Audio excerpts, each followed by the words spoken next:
Su'a illallah. Bismillah masyaallah ma kana min ni'matin fa min Allah. Bismillah masyaallah la haula wa la quwwata illa billah. Assalamualaikum warahmatullahi wabarakatuh.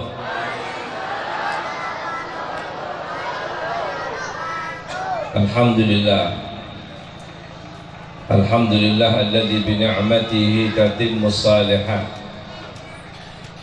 Asyhadu an la ilaha illallah wahdahu la syarika lah. Wa asyhadu anna sayyidana Muhammadan abduhu wa rasuluh. Allahumma salli wa sallim wa barik wa syarif wa karim wa 'azzim ala sayyidina wa maulana Muhammad wa ala alihi wa sahbihi ajma'in, amma ba'd. Ma'asyiral muslimin wal muslimat, umat baginda Rasulullah sallallahu alaihi wasallam. Alhamdulillah, kita panjatkan syukur yang sebesar-besarnya kepada Allah, di mana pada pagi hari ini kita bisa hadir bersama-sama menghadiri acara peringatan baginda Rasulullah sallallahu alaihi wasallam. Peringatan yang diagungkan oleh Yang Maha Agung, peringatan kelahiran seorang manusia yang langka, yang mana kelahiran tersebut merupakan kelahiran Islam dan iman buat kita semuanya.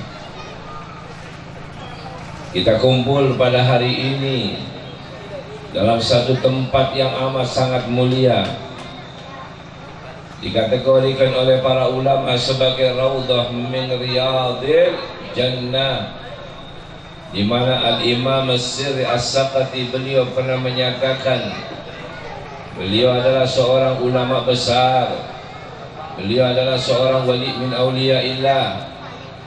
Dengan sudut pandang beliau sebagai ulama, sudut pandang beliau sebagai seorang wali min auliyaillah, beliau menyatakan, man qasada mawdi'an yuqra'u fihi maulida Rasulullah sallallahu alaihi wasallam faqad qasada rawdatan min riyadil jannah, li'annahu ma qasada dhalikal mawdi' illa li mahabbatihi li Rasulillah sallallahu alaihi wasallam.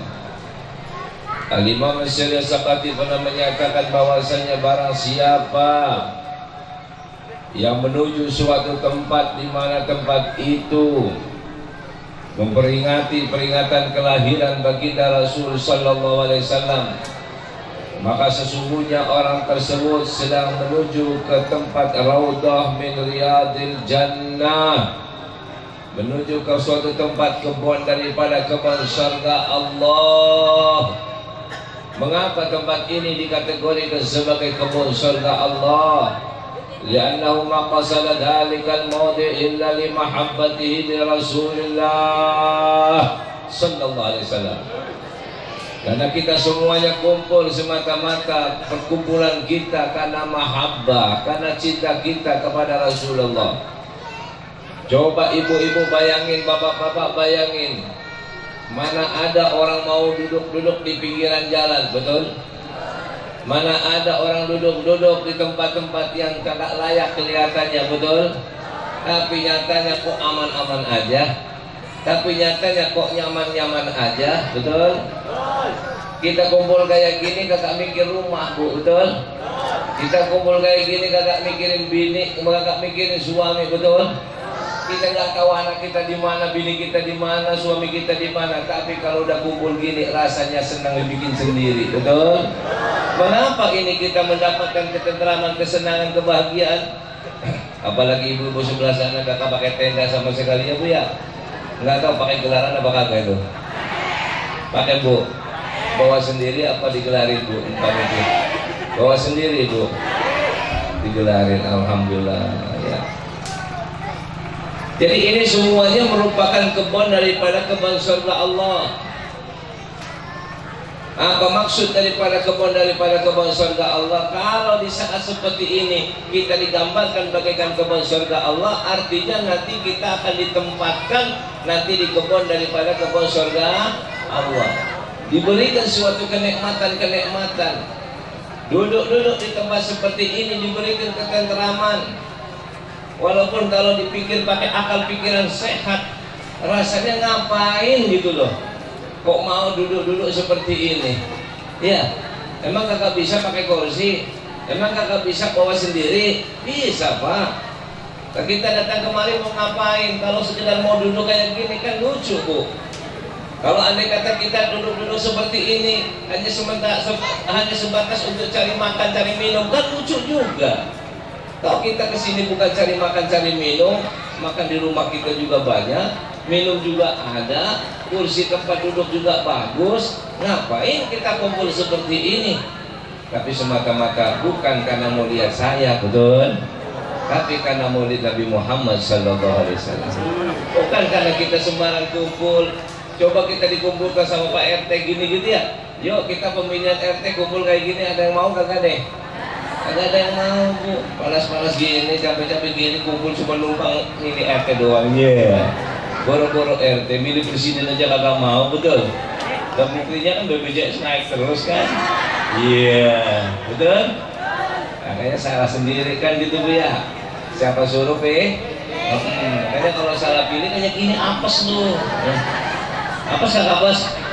Makanya kalau orang salah pilih apes, Bu. Makanya jangan ikut-ikutan. Iya, yang ngajak-ngajak ibu salah pilih itu kan yang dapat segala-galanya. Lu dapat apaan tuh? Kagak dapat apa-apa, dapat kenaikannya doang. Yeah. Betul? Kapok tak kapok? Kapok, ya. Besok ulangi lagi, bego. Ya, Bu ya. Gitu, Bu. Pokoknya orang di mana saja kalau salah pilih mesti salah. Kalau salah pilih mesti kagak namanya aja kalau pilih yang bener yang mana tahu dah yang mana yang bener ya. Yang tahu saya itu yang salahnya doang gitu. Yang bener kagak tahu yang mana yang bener gitu ya. Nah di sini kita kumpul memperingati Maulid Nabi Muhammad SAW, menyejukkan hati kita. Kumpul menetapkan kita punya hati, kita merasa kita semua saudara, betul? Walaupun mungkin sebagian ada yang salah pilih, betul? Tapi kita merasa kita semua sekarang saudara, Bu. Yang udah ya udahlah, selesai. Mau menang ya kayak gitu, ya kalah ya kayak gitu juga. Faktanya semua naik, betul? Udah sabar aja deh, namanya orang hidup sabar, Bu. Kita doain aja biar cepat selesai gitu aja. Ya. Jadi semuanya bisa lebih baik lagi, lebih rapi lagi. Nah disinilah umat Nabi Muhammad ini umat yang marhumah, umat yang disayang sama Allah, umat yang dirahmati oleh Allah, umat yang suka diampuni oleh Allah, umat yang diharapkan oleh Nabi Muhammad, bahkan diharapkan oleh Allah. Allah yang menyatakan wala tamutunna illa wa antum muslimun. Jangan sampai ada di antara kita, Bu, yang mati kecuali mati dalam keadaan Islam, mati bawa iman dan Islam, mati bawa kecintaan kepada Allah dan Rasulnya, mati masih mengikuti ajaran Allah dan Rasulnya. Mengapa sedemikian rupa? Karena kita diciptakan ini hanya untuk ibadah kepada Allah. Biar ibu bapak semua tahu, saudara-saudara kita semua tahu, kita ini diciptakan oleh Allah semata-mata untuk ibadah. Wa ma khalaqtul jinna wal insa illa liya'budun. Allah kagak nyiptain ibu-ibu, kagak nyiptain bapak-bapak, kagak nyiptain saudara-saudari semuanya kecuali untuk ibadah kepada Allah. Diciptain bukan untuk makan minum, Bu. Kalau diciptain cuma numpang makan minum, kami tidur, ayam kali. Betul? Ayam masih mendingan, bisa nelor. Telurnya dimanfaatin lah. Kalau ibu yang nelor, siapa yang mau make? Ya. Ayam dipiara gedean dikit, gemuk, bisa dimanfaatin, dijual laku, dimakan enak. Lah kalau ibu, siapa yang mau beli? Apalagi dimakan, ya bu ya. Jadi umat Islam ini diciptakan oleh Allah, kalian semua diciptakan oleh Allah semata-mata untuk ibadah. Untuk ibadah. Wa'bud rabbaka hatta ya'tiyakal yaqin. Sembahlah Tuhan kamu, ibadah kepada Allah sampai kapan? Sampai mati. Ya. Ibadah itu apa, Bu? Ibadah itu taat, tunduk sama perintah Allah. Segala sesuatunya ikutin ajaran Allah, bukan ajaran mencela-mencela. Ya. Karena umat Islam zaman sekarang ini lagi diobok-obok, bapak-bapak, ustaz-ustaz, ayo hati-hati. Jangan kita ini asal ikut-ikutan, ntar sampai senewan semua. Ya. Sekarang ini banyak supir-supir dadakan, supir-supir tembak, bahkan yang namanya supir-supir siapa yang wani piro. Supirnya yang wani piro. Ya. Banyak ustaz-ustaz, banyak kiai, banyak juga yang lainnya yang kagak beres. Jadi supir buat umat tapi mabok. Jadi supir buat umat tapi mikirin diri sendiri.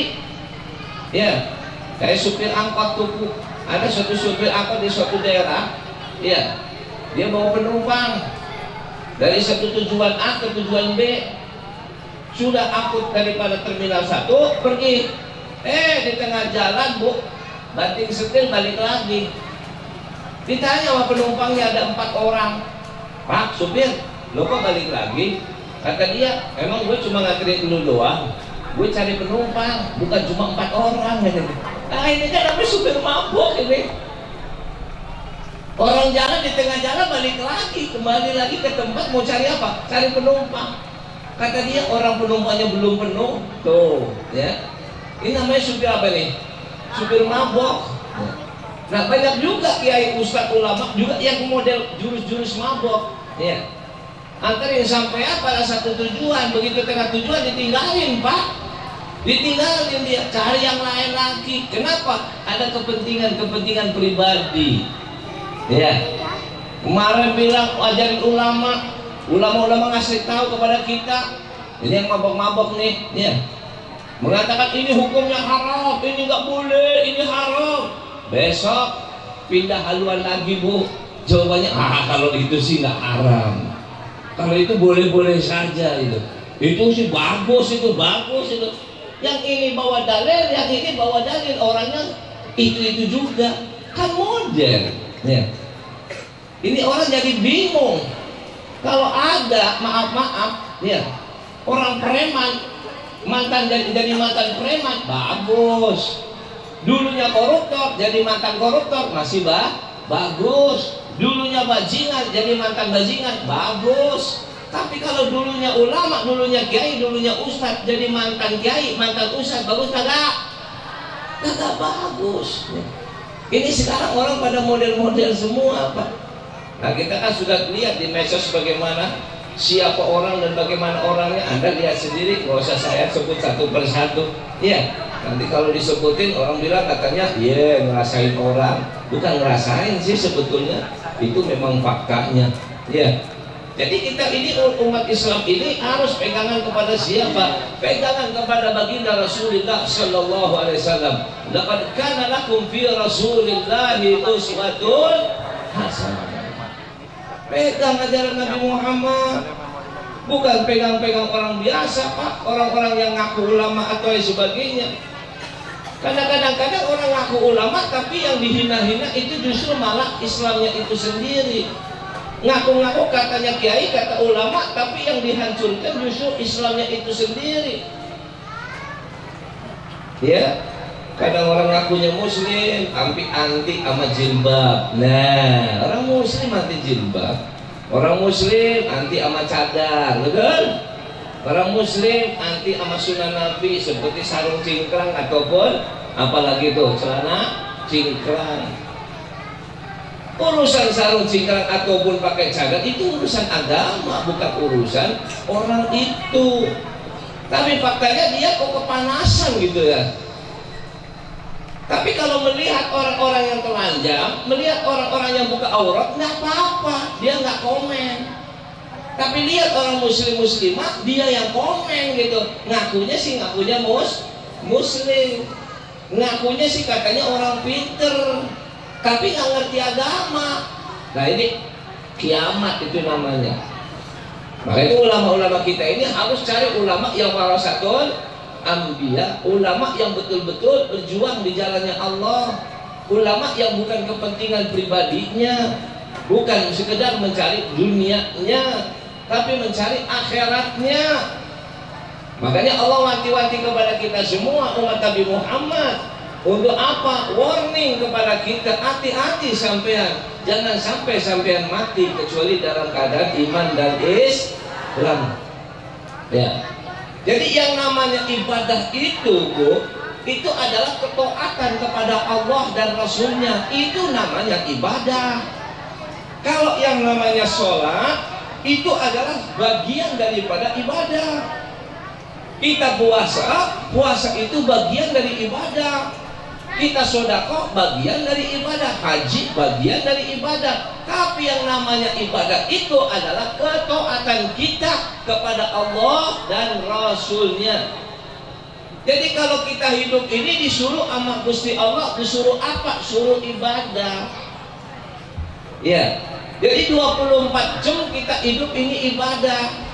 Makan diniatin ibadah. Artinya gimana makan diniatin ibadah? Makannya sesuai apa yang diajarkan Nabi gitu.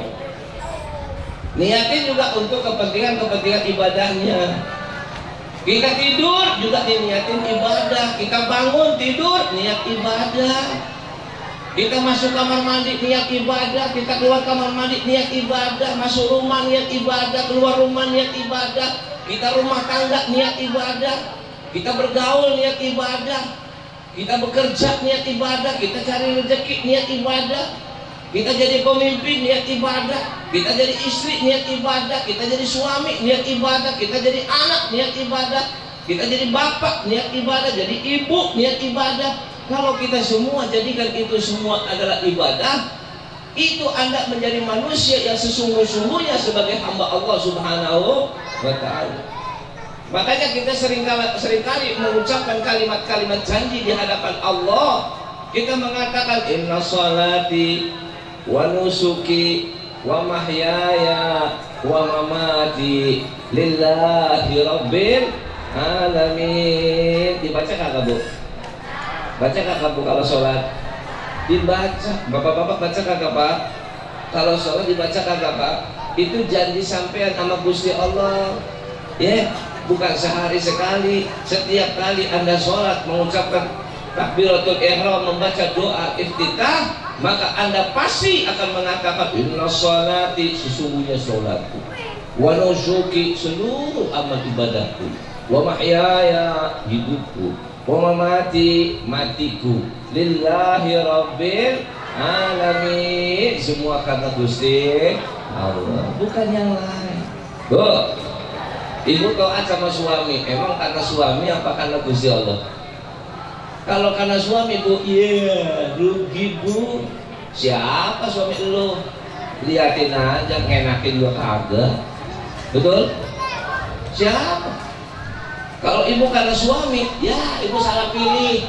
Masih banyak laki-laki lebih cakep, lebih baik daripada suami ibu. Tapi ibu kenapa terima? Karena semata-mata karena Gusti Allah. Ya, namanya jodoh saya. Emang yang ngasih jodoh siapa? Ya Gusti Allah. Ya sudahlah, dapat suami pas-pasan gitu nggak apa-apa lah. Ya, namanya aja sudah rezeki saya, nasib saya, kan gitu ya. Suaminya galakan segala macam, ya sudah biarin aja lah. Yang karakternya memang gitu, mau diapain lagi? Ya, mau cari ganti juga bingung. Kan anak-anak juga protes, gitu ya. Nah suami juga sama, ini bapak-bapak juga berdoa ya Pak ya. Punya bini ya pas bandrol semua. Dibilang cakep kagak, cantik apalagi. Iya. Yeah. Kalau dibilang Pak, apakah itu pilihan satu-satunya Bapak? Bukan pilihan Beb, itu ketiban duren, asal ada saja. Mau dibilang senang namanya duren, jatuh, ketiban, apa enggak apes? Tapi yang jatuh durian, lumayan masih bisa dimakan. Ya. Jadi bapak juga sama. Makanya kadang-kadang kita punya anak, Pak, Bu, tapi nggak tahu ya, ibu bapak pernah nggak punya anak protes? Ya. Kadang-kadang anak kita ngomong gini, udah gedean dikit, gedean, ya. Bilang sama bapaknya, Papa, kenapa? Bapak ini gimana sih? Kenapa? Kok cari mama kayak gitu? Ya. Emang nggak ada mama lain gitu? Jadi, mungkin ibuku belum pernah denger ya? Tanya sama bapaknya Indra. Ya. Karena protes, Pak. Ya. Emang nggak ada mama yang lain gitu? Oh, lihat teman saya, bapaknya dan mamanya cakep-cakep, mamanya baik-baik, suka beli ini, suka. Karena mama saya marah-marah, bentak-bentak galak lagi, cakep kagak, galak dia gitu. Tuh lihatin, ya. Dia bukan anak durhaka sih, cuma anak lagi ngeluh, ya ngeluh nasibnya dia gitu. Dan kadang-kadang juga anak kita juga ngomong juga sama bapaknya, ya. Yang ngajarin mungkin emaknya mungkin. Ya. Tuh bapak lu kayak gitu, tuh sifat bapak lu. Tuh bapak lu pelit. Akhirnya anaknya bilang apa? Mama, apa? Emang kagak ada sih bapak yang lain gitu? Kok mama mau sih punya bapak kayak gitu? Punya suami kayak gitu? Ya. Jadi ini semuanya udah rezeki, Bu. Udahlah, kita terima apa adanya. Kenapa? Karena pernikahan kita niatin ibadah. Kalau kita niatin kita mau cari laki-laki yang ganteng, ya ngapain dapetin suami kayak gitu? Iya. Yeah. Kalau kita juga sama, Bu, nyari bini itu yang cantik-cantik gitu, ya kita salah pilih dah, ya. Karena dapatnya gitu-gitu juga, betul kan ya? Jadi kalau begitu mau kita mau punya kemauan apapun, keinginan apapun, semua yang akan berjalan ketentuan Allah Subhanahu wa Ta'ala. Jadi di dalam pernikahan ya kita enjoy aja. Memang itu rezeki saya. Itu nasib saya, Allah berikan uji kepada saya, apa saya ridho atau saya enggak ridho. Kalau saya ridho, saya bakal diridhoi oleh Allah, bakalan senang dunia dan juga senang akhirat. Ya, kalau saya enggak ridho, toh saya dapatnya itu juga. Emang bisa gonta-ganti gitu? Siapa bilang? Ya, orang bilang kadang-kadang ibu-ibu was-wasnya sama suaminya, takut kalau suaminya kawin lagi. Ibu gak tahu. Suami ibu itu gak bisa gerak tahu, ya mulutnya doang kepengen kawin, begitu lihat beneran mau kawin gemeter kakinya kabur. Kakak berani, Bu, bukan kakak berani sama ibunya, memang kakak punya nasib ke situ, nggak punya ya. Orang kalau gak ada jodohnya mau gimana pun juga kakak bakalan bisa, walaupun kelihatannya lupa ya. Kelihatannya kalau dipikir-pikir ini kan bapak depan ini ganteng-ganteng semua dia. Ini kan kalau kawin lagi saya kira-kira masih banyak yang mau kan ya. Siapa bilang begitu deketin cewek, Pak, Mbak mau nggak sama saya? Ngaca ya ngaca. Loh, kapok pulang ke rumah bikin jari. Bininya nanya, emang kenapa Pak? Oh pulang-pulang kayak stres. Jawabannya apa? Agak. Bukan kakak laku. Ya, kagak gitu. Ibu juga sama. Ibu kadang-kadang marah sama suami, marah-marah. Memang laki-laki cuma lu doang, masih banyak tuh laki-laki yang mau sama gue, tahu? Siapa bilang? Siapa bilang mau sama lu? Ya. Tapi perasaan gitu, setan ngajarin kita seakan-akan seperti itu. Tahu-taunya akhirnya dua-duanya sama-sama kakak ada yang kawin lagi, Bu. Begitu 2-3 tahun kakak kawin lagi, balikan lagi. Kenapa balikan lagi? Kakak laku kali. Dua-duanya kakak laku. Jadi memang begitulah. Jadi kita ini rumah tangga. Jadi ke rumah tangga itu ibadah. Ya, rumah tangga kita ibadah, pergaulan kita ibadah, kita kerja niatin ibadah. Kenapa? Loh, kita kan kerja niat cari rezeki. Bu, yang namanya rezeki, Bu, ya, itu urusan Gusti Allah. Allah sudah jamin rezeki kita. Allah sudah jamin jodoh kita. Allah sudah jamin umur kita. Kagak kurang. Ya. Umur kagak nambah kagak kurang, rezeki kagak nambah kagak kurang, jodoh kagak nambah kagak kurang, udah pas-pasan semua. Itu semua ditentukan sama Gusti Allah. Yang nentuin Gusti Allah. Berarti ngapain kita kerja, Beb? Ngapain kita cari jodoh, Beb? Itu semua ibadah. Ya, itu diniatin ibadah. Kita cari kerja niatnya ibadah. Rezeki itu pasti nyampe, Bu. Kalau rezeki bukan diatur sama Allah, kalau orang bekerja bisa dapat makan dan minum, maka orang yang kagak kerja kagak bakal makan, kagak bakal minum. Tapi faktanya di mana? Sama kan? Yang kerja kagak kerja tetap makan minum kan? Ya, kalau orang pinter bisa dapat rezeki, orang bodoh kagak. Orang bodoh kagak dapat rezeki, mati semua tuh. Faktanya yang bodoh lebih banyak dibandingkan yang pinter. Ya, kalau orang kuat bisa dapat rezeki, orang yang lemah kagak dapat rezeki, maka yang kuat bakal makan, yang lemah kagak makan. Tapi faktanya bodoh wae semuanya ikut makan. Kan begitu, Bu. Jadi kalau gitu kita cari rezeki ngapain? Ibadah, ya. Ibadah, Bu. Ya, coba aja nanti kalau ada nasi nampan gitu ya, ibu bilang saya kagak mau ngambil nasi, saya pengen makan tapi nggak mau pakai tangan karena tangan saya nggak bisa ngambil nasi. Kira-kira ada nggak yang mau nyuapin ibu? Pasti ada. Ibu kagak mau ngambil nasinya, kenapa, Bu? Tangan saya nggak bisa ngambil, Pak Habib. Oh ya sudah, nanti ibu yang lain ngambilin, tak suapin, Bu. Berarti ibu kagak ngambil juga makan, yang ngambil juga makan, cuma bedanya mana enakan, makan pakai tangan sendiri apa disuapin? Tangan sendiri, Bu. Rezeki juga sama. Ibu cari rezeki sendiri atau ibu dikasih rezeki? Enakan mana? Cari sendiri, itu aslinya. Tapi karena ibu di bawah tanggung jawab suami, jadi suami yang cari rezeki. Ya, Bu ya. Ibu cuma nimang-nimang anak, cuma ngurusin rumah, selesai udah perkaranya. Ya. Jadi umat Nabi Muhammad ini dianjurkan oleh Allah Subhanahu wa Ta'ala untuk kita hidup dalam lingkaran ibadah. Jadi jadikanlah semua kehidupan kita ini ibadah. Kita duduk silaturahmi ke tetangga, ibadah. Kesana famili, ibadah. Kita mau berdagang, ibadah. Kita bermain, ibadah. Artinya apa? Artinya segala sesuatu itu lakukanlah kehidupan kita, aktivitas kita ini sesuai dengan ajaran agama. Jangan kita melenceng, ya. Jangan kita melenceng, Pak. Di Indonesia perempuan-perempuan main poli, ya. Oh, senang dia main poli. Orangnya muslimah, perempuan, Bu, main poli, kagak pakai kerudung, bangga PDKT, kiainya nonton lagi. Bangga, inilah anak bangsa. Di negara kafir, Bu, di negara kafir, bukan negara muslim. Itu perempuan-perempuan yang muslimah di sana main poli, Bu, pakainya kerudung, Bu. Di negara kafir,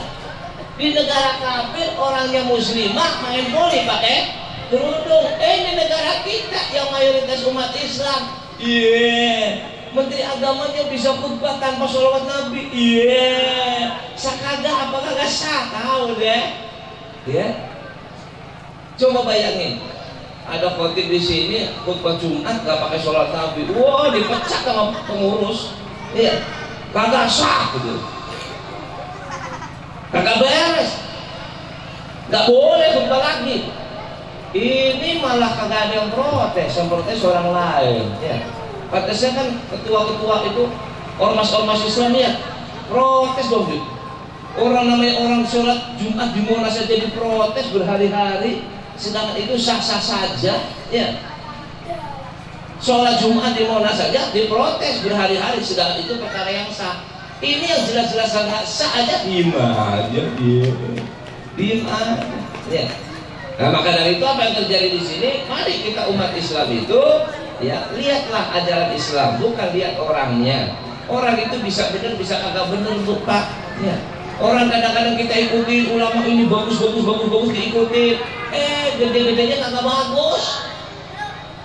Ada juga kadang-kadang orang kelihatannya sih kagak bagus, malah gedenya tambah bagus. Banyak. Makanya dikatakan oleh para ulama, umat manusia ini diciptakan oleh Allah ada 4 golongan, Bu.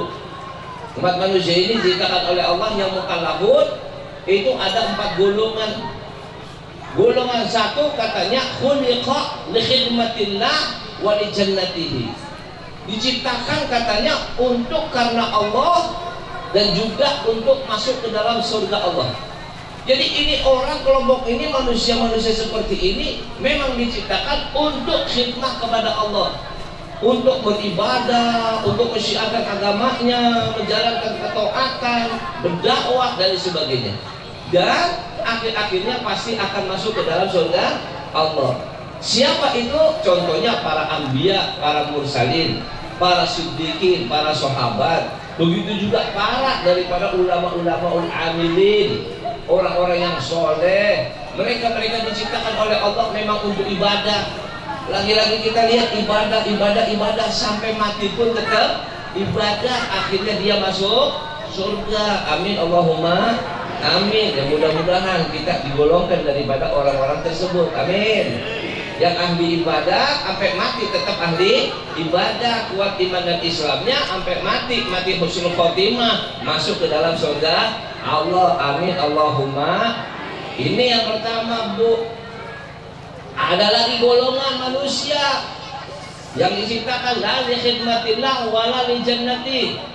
Dia diciptakan kagak untuk ibadah sama Gusti Allah, kagak pula untuk masuk dalam surga.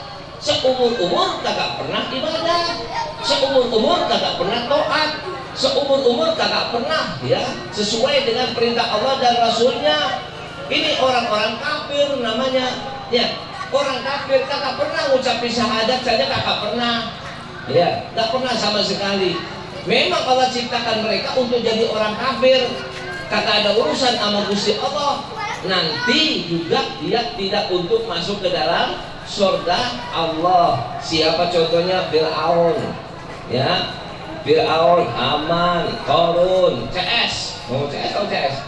Pengikutnya ya, anak buahnya sampai keturunan segini sini sampai ke sini ya. Itu orang-orang yang ikutin Fir'aun, Haman, Qarun. Itu mereka itu memang diciptakan tidak untuk ibadah, memang jadi orang kafir, sampai mati pun mati dalam keadaan kafir. Akhirnya nanti dia tidak bakal masuk ke dalam surga Allah Subhanahu wa ta'ala. Ini golongan yang kedua, waliyadzubillahi min dzalik. Ada lagi golongan yang ketiga, khuliqa la li khidmatillah walakin li jannati. Ada lagi, Bu, Pak. Ini aneh lagi, diciptakan tidak untuk ibadah. Ini orang diciptakan kagak untuk ibadah, diciptakan semata-mata memang tidak untuk ibadah, tapi bakalan masuk surga. Lah kan model nih orang ya. Diciptakan kagak pernah ibadah, kagak pernah sholat, kagak pernah zakat, kagak pernah haji, kagak pernah macam-macam, kagak pernah ya. Tapi diciptakan itu orang nantinya masuk surga. Siapa itu orang? Dikatakan oleh para ulama, contohnya yang sudah pada meninggal, Saharatu Fir'aun, yaitu tukang sihirnya Fir'aun. Tukang sihirnya Fir'aun, Bu ya, itu dari dulu kafir, ngikutin Fir'aun ya, ngebackingin Fir'aun, bela-belain mati-matiin sama Fir'aun. Dan dia tidak pernah untuk ibadah, dia orang kafir. Tapi pada akhir hayatnya dia beriman kepada Allah dan kepada Nabi Musa. Begitu beriman kepada Allah dan Nabi Musa, lantas dia dibunuh sama Fir'aun ya. Jadi dia memang dari dulu kagak pernah ibadah. Tapi begitu matinya husnul khotimah, baru masuk Islam, mati. Masuk surga kagak? Masuk surga kagak? Masuk. Jadi tidak diciptakan untuk ibadah, tapi tetap diciptakan untuk masuk surga. Kenapa? Karena dia memang akhirnya mati husnul khotimah ya. Ini yang ketiga, Bu. Kalau gitu untung kagak untung ke orang?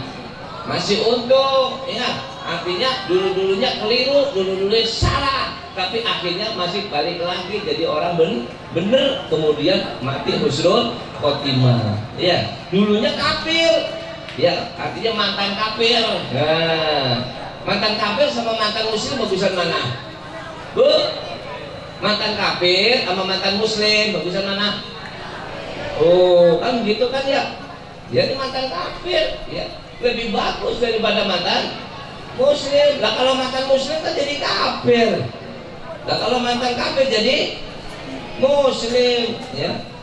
Itu, Bu. Nah yang keempat katanya ulama, golongan keempat ini khuliqa lil ibadah, khuliqa li khidmatillah la li jannatihi wa iyadu billahi min dzalik. Yang keempat ini yang paling serem ya.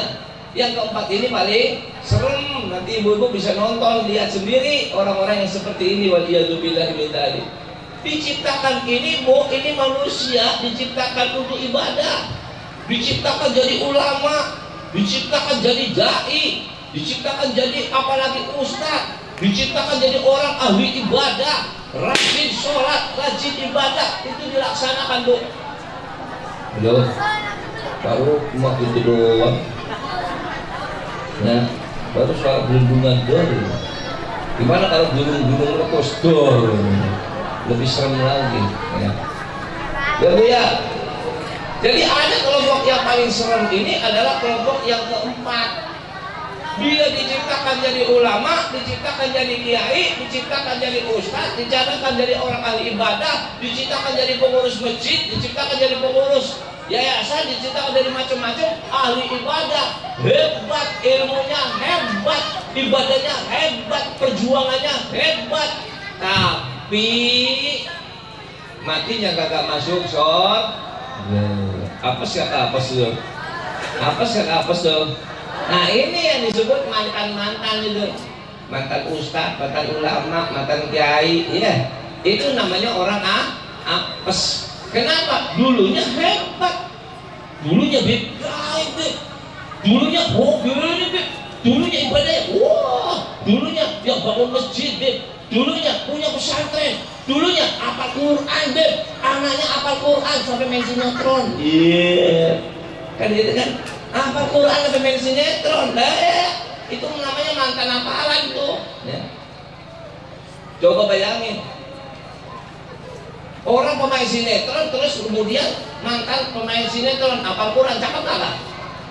Tapi kalau hafal Quran terus jadi mantan hafal Quran jadi pemain sinetron, cakep kagak? Kagak. Ya. Jadi ada manusia-manusia yang zaman kita sekarang ini muncul. Dulunya orangnya hebat. Ampe-ampe maaf-maaf kita kalau ngomongin tuh orang rasanya kagak enak sekali tuh. Kenapa? Orang-orangnya baik. Dulunya lihat bangunan masjid ini siapa yang bangun? Kan dia. Ya. Pesantren itu siapa yang bangun? Kan dia. Ya. Itu tahfidz Quran tuh ada ribuan tuh anak-anak hafal Quran. Siapa tuh yang punya pesantrennya? Kan dia. Ya. Yang pemimpin itu siapa? Kan dia. Tapi matinya naudzubillah su'ul khotimah. Matinya su'ul khotimah. Kalau tahu dari mana kok bisa kayak gitu? Bisa. Contohnya seperti apa di dalam kitab? Seperti contohnya Parsis. Parsis ini adalah seorang ahli ibadah, seorang ulama besar. Dia punya murid, diriwayatkan di situ 66.000 muridnya itu bukan cuma ahli ibadah, ampe-ampe bisa terbang, Bu. Pak. Ampe saking ibadahnya kental, saking ibadahnya luar biasa, digambarkan muridnya itu bisa terbang. Dan Parsis ini bukan sembarang orang.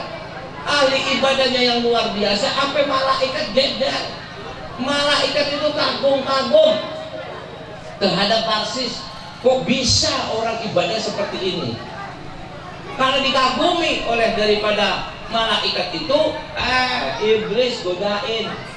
Hei, Bu, Parsis yang ahli ibadah, Parsis kiai gede, punya santri yang banyak, santrinya pun pada sukses semua, ribuan santri sukses, ya, dianya juga hebat. Digoda sama iblis cuma 3 hari 3 malam, Bu, mampus, Bu. Digoda sama iblis cuma 3 hari 3 malam, bisa mampus tuh Parsis. Mati jadi mati kafir. Iya, cuma digoda sama 3 doang. Apa katanya? Suatu ketika Parsis lagi ibadah di tempat ibadahnya dia, ya, datang iblis, Bu. Ini nggak tahu ibu, Bu, masih ada nggak? Iya, kok nggak ada suara gitu. Ya, jadi Parsis ini, Bu, ya, digoda sama itu cuma 3 hari 3 malam. Kalau orang kita kan digodanya bukan 3 hari 3 malam, bertahun-tahun. Ini cuma 3 hari 3 malam sama iblis. Godanya unik, ya, godanya unik, Bu. Ini iblis yang namanya Parsis lagi sholat ibadah, ya, iblis datang di sampingnya. Ngapain iblis? Jawabannya numpang ibadah, doain. Dia sholat, aku sholat. Bagi sholat 2 rakaat salam, sholat 2 rakaat salam, duduk istirahat sebentar. Habis lagi bangun lagi sholat, terus ya 10, 20, 30, 50 kali. Capek istirahat, makan, ya. Habis itu minum, habis itu capek lagi selonjor, istirahat, bubuk-bubukan, tidur sebentar gitu. Nanti ibadah lagi, langsung mau keluar, mau pipis, ibu ya, mau kamar mandi gitu, balik lagi, terus seperti itu mondar mandir baru sih seperti itu. Lah iblis datang ke tempat musolanya daripada si Barsis ini, berdiri sebelahnya. Ini Barsis sholat, iblis sholat. Loh, bu. Iblis kalau godain orang pintar, ya itu kayak orang pintar, ya. Enggak sama kayak godain sampean. Kalau godain sampean kan beda, ya. Godain orang pintar nggak kayak godain sampean. Kalau godain sampean, oh ulama ngerti, jawabnya iblis, ya. Enggak. Godainnya juga penampilan bagus, ya. Penampilan yang sesuai dengan ulama. Ya namanya iblisnya itu goda ulama ya iblis ulama gitu ya. Kalau ibu-ibu kan iblisnya iblis ecek-ecekan, ya iblis rumah tangga kan gitu bu ya. Kalau ini nggak ada, ini iblis super, iblis ulama ini. Jadi yang namanya Barsis sholat, iblisnya ikut apa? Sholat, penampilannya kayak manusia. Barsis nggak tahu bahwa ini iblis, nggak tahu. Yang lucunya yang namanya si Barsis ini istirahat makan minum, iblis kagak makan minum, tetap aja sholat. Kemudian si Barsis juga ke kamar mandi mondar-mandir, iblis kagak ke kamar mandi mondar-mandir. Yang namanya Barsis selonjor istirahat tiduran sebentar, iblis kagak tiduran. Dan itu berjalan bukan sekali, sehari. Malam itu istirahat masih tidur nyenyak itu. Yang namanya iblis kagak tidur sama sekali, ibadah aja sholat. Sampai bingung gitu yang namanya siapa tuh? Barsis bingung ngeliatin ini orang, dia nggak ngerti iblis. Kok hebat seperti ini? Menurut dia, pemahaman dia, semua di dunia ini orang-orang yang paling ahli ibadah cuma dia. Yang dikagumi malaikat dia. Orang yang paling terkenal dia. Tapi ternyata ada orang ibadahnya lebih hebat dari saya. Loh kok siapa ini kok hebat bener ini orang? Saya istirahat, dia kagak istirahat, tetap ibadah. Saya makan minum, dia kagak makan minum, tetap ibadah. Saya mondar-mandir kamar mandi, dia kagak mondar-mandir, tetap ibadah. Saya istirahat tidur, dia kagak tidur, dia tetap ibadah. Sampai 3 hari 3 malam. 3 hari 3 malam kagak tidur. Kagak duduk istirahat, kagak makan, kagak mandi. Namanya aja iblis. Ya. Akhirnya apa yang terjadi? Barsis ini mau nggak mau nanya sama dia. Saudara, kalau boleh saya tanya, kira-kira resepnya apa nih? Ente kok bisa ibadah segetol ini? Saya perhatikan ibadah ente itu lebih khusyuk dari saya. Kalau sudah Allah, nggak lihat kanan, nggak lihat kiri. Memang nggak lihat kanan, nggak ada yang kiri kosong.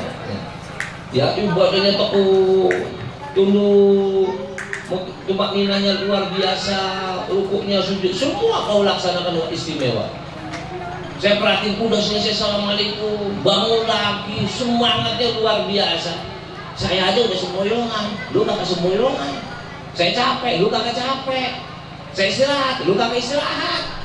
Saya lapar, lu kagak lapar. Lu hebat banget. Ini kalau boleh tahu tuh resepnya apa gitu. Ya, apa resepnya? Kata Barsis, kata si iblis, gampang. Maksudnya gimana? Gampang. Kok gampang, orang saya kayak gini aja susah. Ini saya jalanin, apa yang saya jalanin udah setengah mati nih saya. Maksa-maksa ini ibadah kayak gini. Kok ente bilang gampang? Gampang. Yang menjadikan ente susah itu sebabnya cuma satu. Apa itu? Masalahnya ente nggak punya dosa. Lihat ke bu. Yang menjadikan ente susah ibadah seperti saya karena ente nggak punya dosa. Coba kalau ente berdosa sekali aja, kau pasti akan ibadahnya lebih bagus dari saya. Ya. Maksudnya bagaimana? Maksudnya begini. Karena lo kagak pernah berdosa sama sekali, jadi ente sholatnya enjoy aja, kagak merasa beban dosa. Ya, karena pernah tidak mempunyai beban dosa. Jadi sholatnya Allahu Akbar, tenang aja, orang kagak punya dosa, kagak punya salah. Hanya numpang ibadah doang, jadi lo kayak gitu. Kata siapa nih? Iblis, nasehatin. Iblis itu penasehat ulung pak. Ya paling jitu itu. Nah terus bagaimana? Kata iblis, kalau kau ingin ibadah seperti saya, ya sekali-kali maksiat. Kalau ente maksiat sekali aja, terus ente tobat gitu ya, terus ente ibadah lagi, pasti ibadahnya itu lebih semangat. Sebab kalau ente ingat maksiat, tambah ibadah, takut dengan maksiat tadi, takut dengan dosa tadi, tambah khusyuk, minta ampun ya Allah, dosa-dosa saya. Nah, kalau sekarang nggak punya dosa, minta ampun apaan? Walaupun ngomong istighfar, walaupun minta ampun, tapi kan nggak punya dosa. Jadi enteng-enteng aja. Kalau dipikir-pikir kelihatannya kayak bener juga ya. Betul nggak Bu? Kayak bener juga gitu ya omongannya.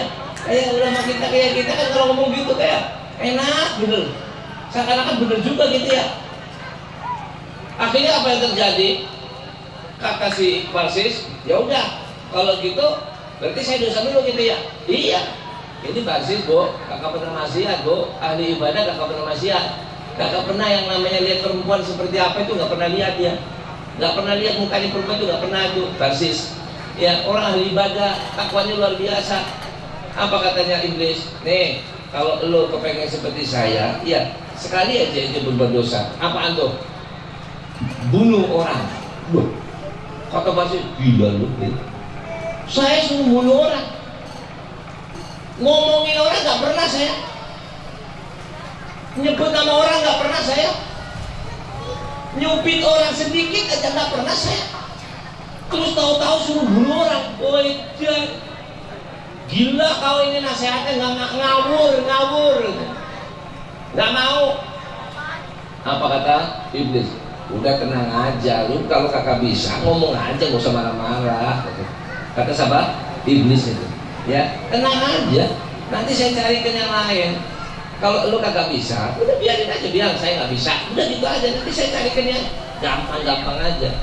Ya udah, cari yang gampang deh. Selain itu apa? Kalau bunuh kakak mau. Ya, amit-amit ya. Kakak mau dah. Itu bukan perkara kecil. Itu luar biasa urusannya macam-macam dah.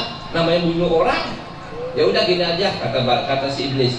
Gini aja, nggak usah bunuh deh. Yang gampang-gampang aja. Apa? Lu cari perempuan, berzina sama itu perempuan. Tuh, ya. Lu zina aja sama itu perempuan. Zina. Seumur-umur gue kagak pernah lihat perempuan. Kagak pernah hubungan sama perempuan. Kagak pernah ngenalin perempuan. Sekarang saya suruh berbuat zina. Gila kau. Ini nggak masuk akal. Gila kau. Itu bukan nyuruh omong dosa, asal sembarang dosa. Ini abis-abisan. Kata iblis, ya udahlah. Kalau yang kedua nggak bisa, ya tak cari paling gampang katanya. Paling gampang katanya. Apaan tuh? Ini aja. Ente, ya, mabok sekali aja, ya.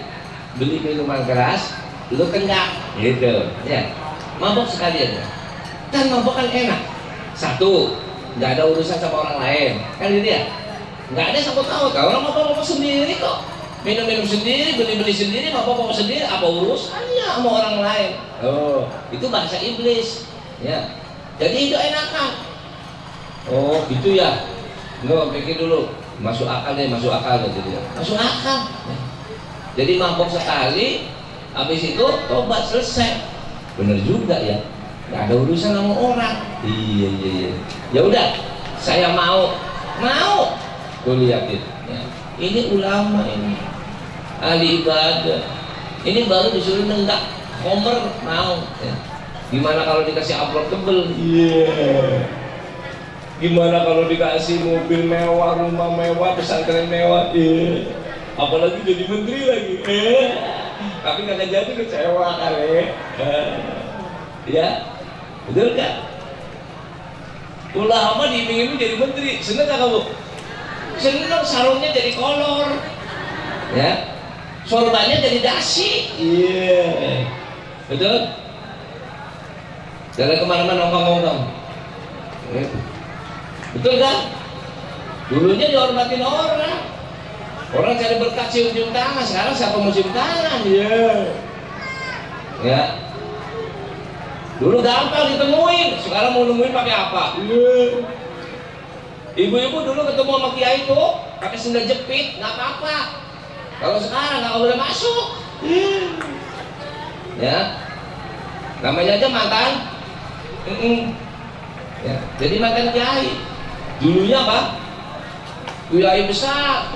Akhirnya jadi mantan kiai. Ya, apes nggak apes? Gara-gara apa? kursi. Makanya saya nggak mau duduk, takut sama kursi. No, kursinya empuk, bu. Ini kan udah duduk kayak gini, bu. Saya duduk, rasa kelihatan kata ganteng gitu, pengen kawin lagi. Tergoda nggak itu? Tergoda, memang kursi panas, bu. Ya. Tergoda, bu. Kalau kayak gini kan, baru setengah jam aja ngomong, rasanya pengen duduk, udah capek.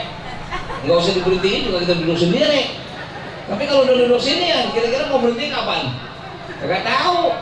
Ya bu ya, paham ya? Gitu. Akhirnya si Pak Sis ini disuruh apa?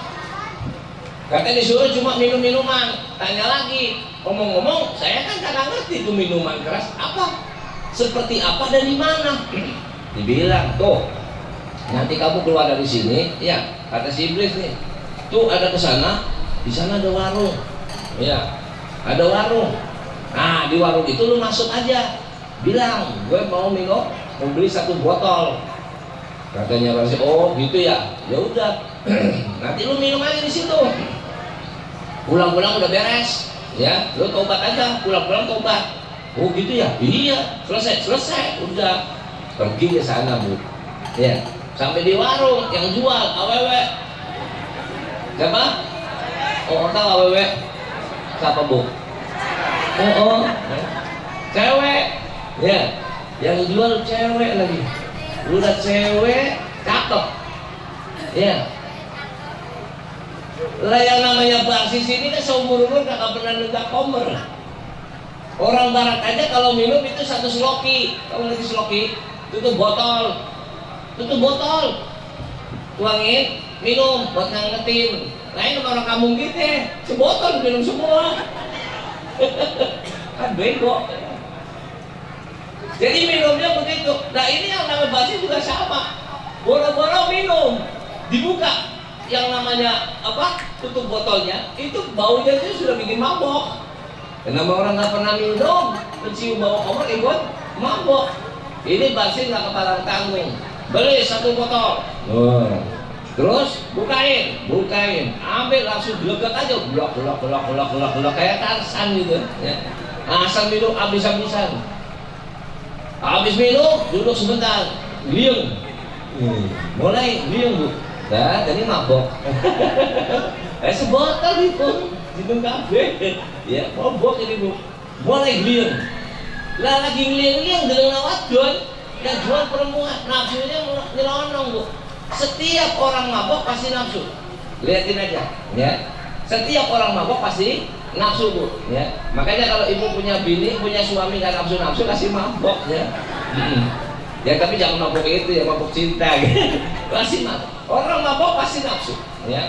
Makanya orang pada takut perempuan-perempuan kalau ada pemabok. Kenapa? Pemabok hampir pasti itu inginnya memperkosa orang lain. Nggak mau tahu apa itu anaknya kek, saudaranya kek, tetangganya kek, orang lain kek, temen kek, masa bodoh. Nggak mau tahu. Yang penting pokoknya kepengen nafsu aja, pengen menggaulinya aja. Akhirnya Barsis begitu juga. Lihat itu cewek kok nafsu. Akhirnya apa yang terjadi? Itu perempuan diperkosa, ya. Ditidurin sama Barsis. Ya namanya penjual komer udah langganan mungkin bu ya, udah banyak apa langganannya gitu. Jadi ya udah enjoy aja, ya. Diperkosa sama Barsis, begitu lagi diperkosa, datang suaminya bu, suaminya datang, lihat lagi berduaan, wah marah suaminya, ya. Karena marah suaminya, Barsis takut ketahuan. Takut bermasalah, ambil apa yang ada di situ, pukul itu suaminya. Dia, mabok, dipukul kena kepalanya, mampus tuh si sahabat suaminya. Suaminya perempuannya mampus. Jadi akhirnya apa nih Barsis? 1, mabok iya. 2, berzina iya. 3, bunuh orang iya. Tadi bilang katanya bunuh kagak mau, ya perkosa nggak mau. Malah sekarang 3-tiganya dijadikan semuanya. 3-3 dilakukan. Begitu selesai dilakukan bu sama Barsis, apa yang terjadi? Itu yang namanya orang yang tadi ngajarin Barsis suruh berdosa, yaitu si iblis tadi, ya. Itu di luar warung teriak-teriak, woi, ada pembunuhan, ada yang bunuh orang, ada yang memperkosa orang. Tuh orangnya di warung. Coba yang ini, dia yang nunjukin Dia yang ngajarin, laporin sekampung, datang orang kampung semua. Lihat, ini orang ada yang mati, ada yang diperkosa, digebukin itu Barsis, babak belur.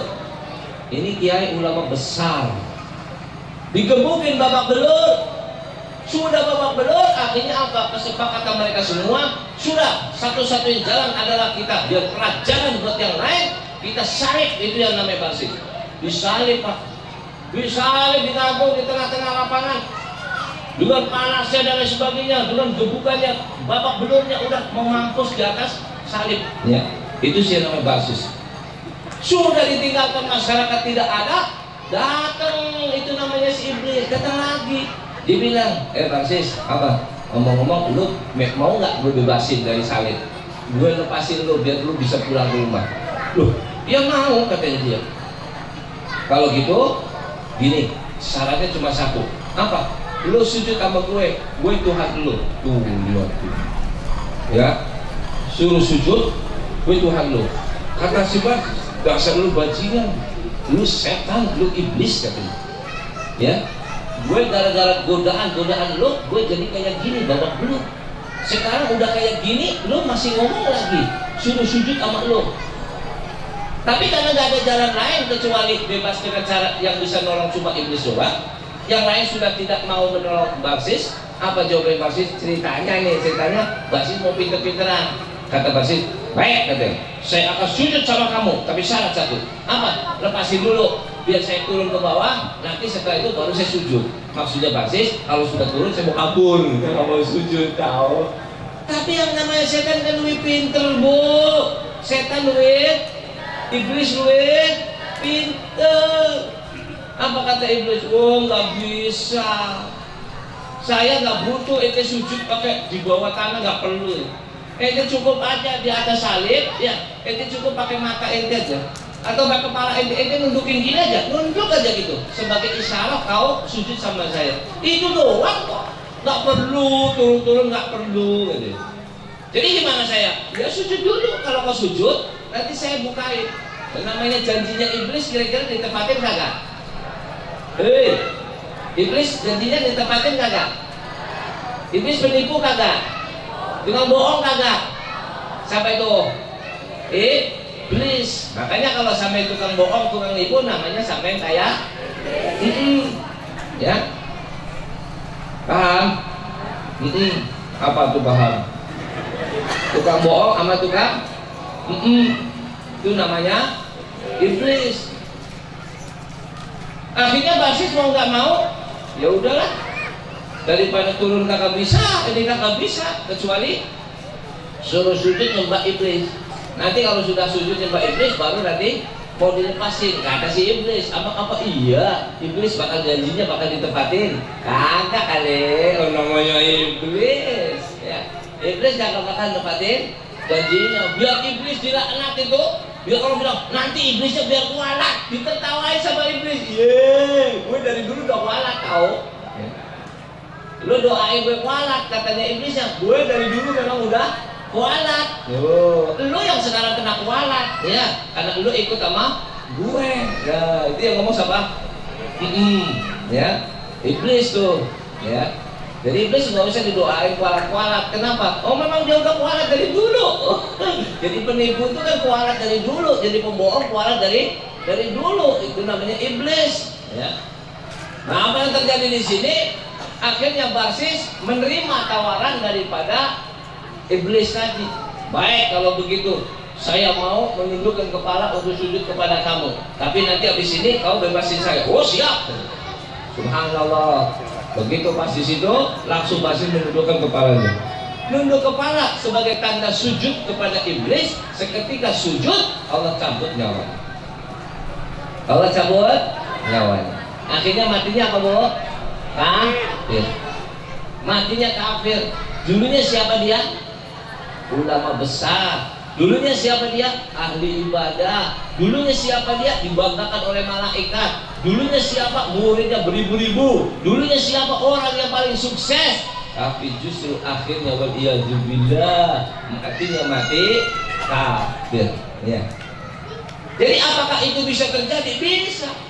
Jadi jangan Anda mengira Kalau Anda semua itu bisa tergoda oleh setan-setan, maka sesungguhnya yang menggoda ulama bukan setan, tapi iblisnya. Ya. Lebih parah lagi, ibu-ibu bisa digoda sama recehan paling 200.000. Di sini berapa? 150. Dapatnya berapa, Bu? 50. Ya apa semen seket? Ya, cuma diseket satu kepala lagi ya. Satu kepala dihargain berapa? 50. Masih larangan wedus. Ya, nggak sebut wedus siji masih pira, Bu? 2 juta. Ya, satu kepala kambing berapa bisa? 2 juta. Nggak saya sampein pira pikir? Seket. Ya. Habis itu naik BPJS. Ya. Apes ya. Siapa suruh? Gara-gara seket. Ya. Ya. Jadi gitu. Jadi kalau orang-orang bawahan, orang biasa cuma 50.000, 100.000, 200.000, 500.000 tergoda bisa-bisa. Ya. Tergoda. Kira-kira kalau kiai ulama kira-kira berapa? Masa recehan? Ya kagak. Bukan 500.000, 500 juta. Kan gitu, Bu ya. Ini tawarannya bukan 500.000 tapi 500 juta. Itu pun bisa sampai 1 M. Bisa sampai lebih dari M-an. Tuh lihatin. Bagaimana nggak tergoda? Ya. Saya duduk umpama duduk di rumah, umpama ibu ya. Mudah-mudahan jangan sampai ya, tapi ibu jangan kasih ke orang. Ya. Duduk di rumah, tahu-tahu ada orang itu datang ke rumah saya. Dek, saya ingin bantu ini pesantren Habib. Terus, nih ada 5 M.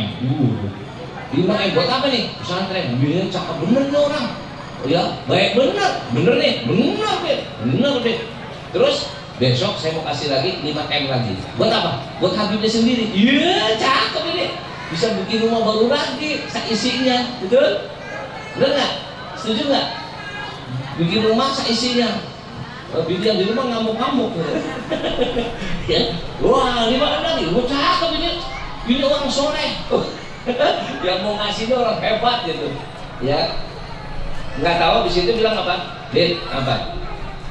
Nanti malam, ya kebetulan Bib, di tempat saya, partai saya akan tasyakuran. Jadi tolonglah Habib cuma numpang baca doanya saja. Apa salah saya? Orang cuma doa, ya kan? Saya mikir, Adil, doa, nggak apa-apa. Kenapa nggak apa-apa? Duit, udah dikasih. Coba kalau dia datang nggak pakai bawa duit, Pak Habib, Mama mau apa? Ini kami panitia dari suatu partai besok mau bikin acara tasyakuran. Pak Habib diminta untuk membaca doanya. Partai apaan? Partai itu, Beb. Nggak mau. Gila apa gue mau hadir? Gue tak ikut-ikutan partai itu. Gue tak kedemen. Gue tak mau. Ngapain? Nggak apa-apa. Nanti kasih 500, Beb. Nggak mau. 5 juta nggak mau. Ya. Udah kasih 200 juta. Ntar dulu saya mikir. Ya, masih kurang katanya, kurang enak. Kenapa? Resikonya nanti saya nama dicemal. Udah gini aja, Beb, 500 juta. Itu bisa tuh, ya. Agak legaan dikit gitu. Tapi kalau saya kurang mantap, gini aja, Beb. Habis nanti kalau saya menang, Beb, Habib tak kasih 500 lagi, jadi 1 M. Itu berkah, itu berkah itu ya. Saya doa mudah-mudahan menang. Dia dapat tambahan 500 lagi. Ya. Doanya tambah khusyuk nggak? Khusyuk, ya. Godaannya begitu, Pak. Jadi bisa berubah-ubah. Kalau sampai kan cuma recehan, Dut. Nah kalau tidak saya masa mau dikasih recehan? Ya nggak mau, ya. Ngapain? Tapi kalau dikasih kayak gituan, goyang nggak nih goyang? Kursinya goyang nggak? Ayo goyang, mikir deh, ayo, ya. Tuh, ya. Itu godaan tuh. Jadi jangan dikira bahwasanya orang di atas itu orang tambah level, tambah tinggi, ulama, kiai dan habaib dan sebagainya. Itu godanya recehan. Kagak. Godaannya juga godaan super semuanya. Godaan gede-gede semuanya. Nah maka dari itu kita ini harus berhati-hati. Ya. Kita ini ngikutin ulama yang udah mati. Ulama masih hidup bisa diombang ambing. Hari ini ke sono, besok ke sini, besok ke sono, besok ke sini, sampean yang pusing. Betul nggak? Karena nggak ada standarnya. Ditanya, Yai, kok ikut ke sono? Ya namanya apa boleh buat, kita kan dibantu. Nah, mulai dia goyang, ya, goyang, ya. Tapi kalau kita ulama-ulama yang sudah meninggal, Pak, kira-kira akurat nggak? Akurat, jelas orang udah tahu matinya husnul khotimah, matinya dengan baik, amalannya baik, hidupnya baik. Tapi kalau ulama masih hidup, lihat dulu, ya. Gak bisa kita pegang mati-matian. Hari ini dipegang, besok ini kan, besok ya berubah lagi. Hari ini mengatakan haram, besok dapat kedudukan bisa mengatakan halal. Lah goyang lah, goyang gara-gara apa tuh? Ya, gitu tuh.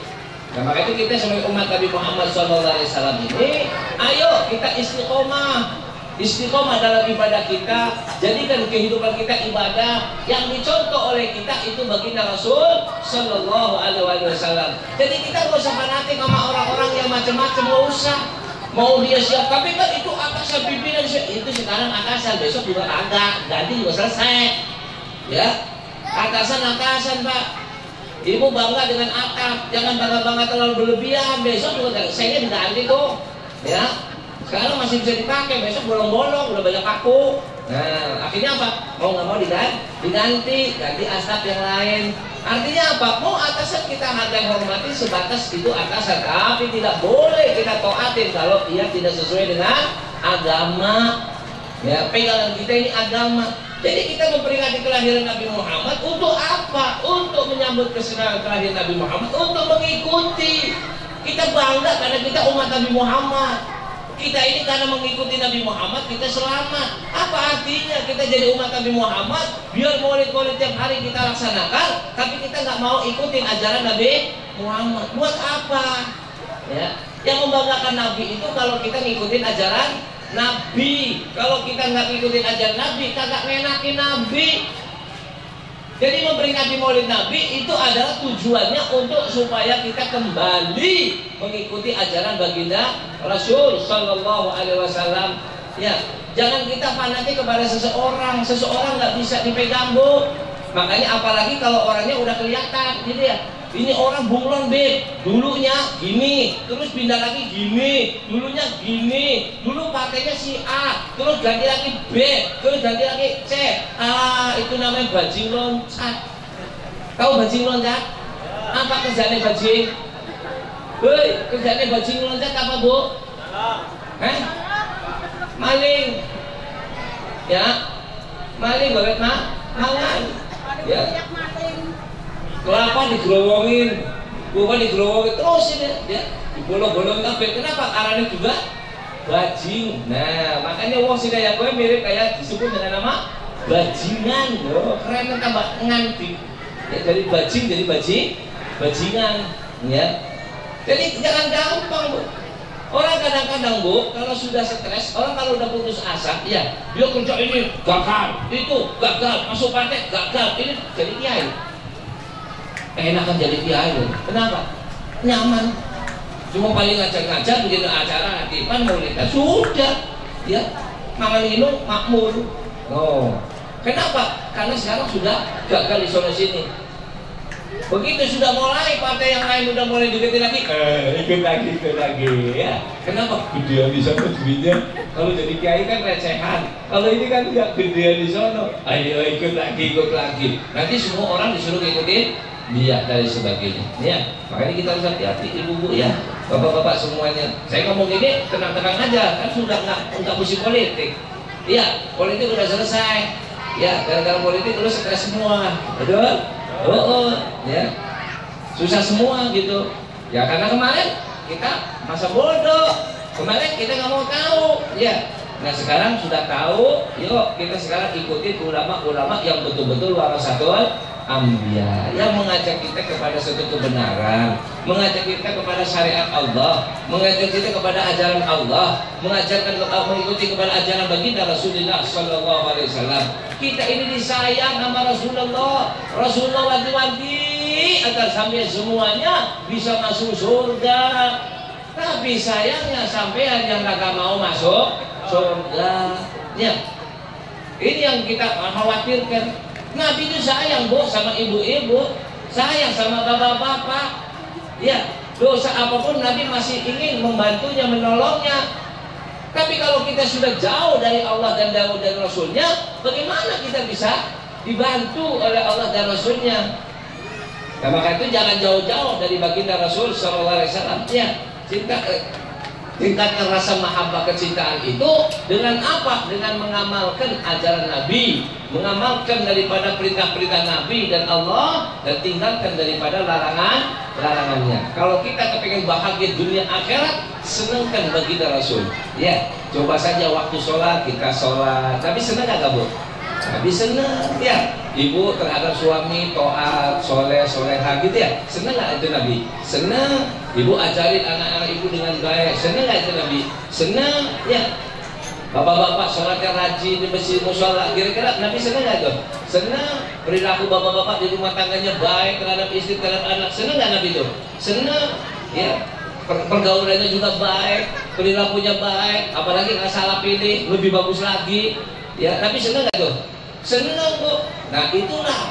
Jadi kalau ketika kita kepengen disenangi oleh Nabi, kita juga harus menyenangkan Nabi Shallallahu Alaihi Wasallam. Itu yang ingin saya sampaikan. Ayo kita semuanya tingkatkan amal ibadah kita, tingkatkan kecintaan kita kepada Allah dan Rasulnya, ikuti ajaran Allah dan Rasul, tinggalkan semua larangan-larangan daripada Allah dan Rasulnya.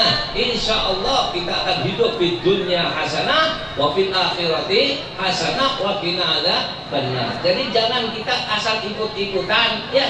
Jangan kita pegang-pegang nama-nama ini dan itu, kita ikutan panutan kita bukan orang biasa, tapi baginda Rasul Sallallahu Alaihi Wasallam. Kalau ada ulama apa kita nggak ikutin? Kiai apa nggak ikutin? Jawabannya ikutin. Kalau ulamanya benar-benar warasatul anbiya, bukan ulama yang nyari kursi, bukan ulama yang nyari duit, bukan ulama yang nyari kedudukan, ya Bu ya. Tapi ulama yang benar-benar lillahi ta'ala, karena Allah dan karena Rasul. Kalau ulama seperti itu, bismillah ikutin, nggak apa-apa.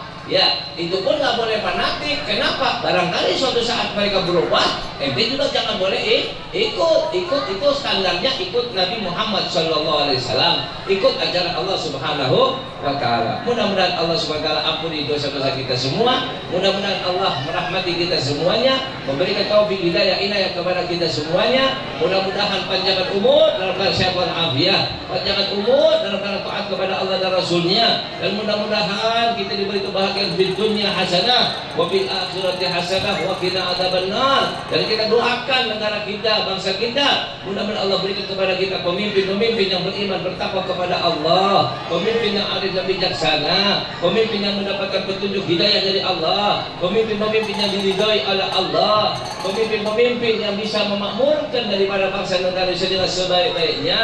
Jadikan Indonesia negara yang penuh kedamaian, ketentraman, kemakmuran, dijauhkan dari para petaka musibah maupun bencana, dijauhkan daripada kemurkaan Allah dan Rasulnya, dijauhkan daripada peperangan, dijauhkan daripada permusuhan, dijauhkan daripada fitnah, madhahara minhu wa batan. Dijadikan Indonesia, mudah-mudahan Indonesia ya Allah dijadikan negara yang baldatun thayyibatun wa rabbun ghafur, baldatun thayyibatun wa rabbun ghafur, baldatun thayyibatun wa rabbun ghafur ila yaumiddin. Amin amin ya rabbal alamin. Wabillahi taufiq wal hidayah. Assalamualaikum warahmatullahi wabarakatuh.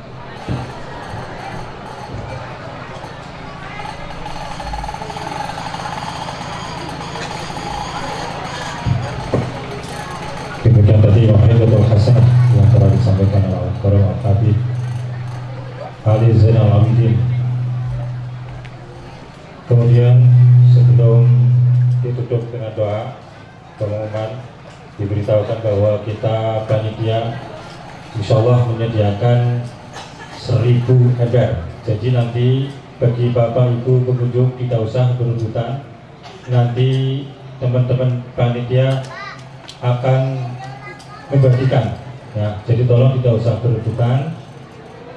Nanti setelah doa, nanti saya minta dari Hadroh untuk mengiringi pembagian ember yang telah disediakan atau disiapkan oleh panitia.